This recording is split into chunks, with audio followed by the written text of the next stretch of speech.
November highlights. Nikon launches D750 full frame camera. Canon comes up with 10 to 18 mm ultra wide lens, while new Fujifilm pocket size printable cameras have been launched. SanDisk have come up with 512 GB memory cards.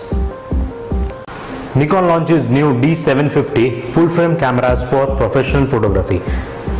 This camera is an upgraded version of D700, which had a 16 megapixel of a sensor, whereas D750 has a 24.3 megapixel of an upgraded image sensor. An overall rating of 8.5 out of 10 for this camera, and it surely outstands our criteria for value for money. Now, talking about lenses, Canon launches new 10 to 18 mm f4.5/5.6 IS STM lens. This lens is very good for architectural photography and is designed well for amateurs. This lens is designed for APS-C sensors and is having 14 elements and 11 groups and weighs around 250 grams. A lesser focal length of 10 mm gives you an ultra wide angle in your shots that is very good for street photography, sometimes even better in wedding photography. Quite a good lens to buy for amateur photographers who are looking forward to take ultra wide shots. The price of this lens is around 18,500 on Snapdeal, which is the best price for a wide angle lens. Pocket size printable cameras. Talking about print cameras, Fujifilm recently launched Intex cameras that can instantly give you print.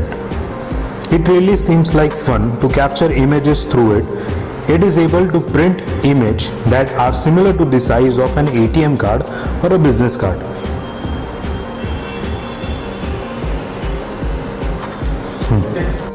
These cameras have got a cute design and can produce a very high quality good images.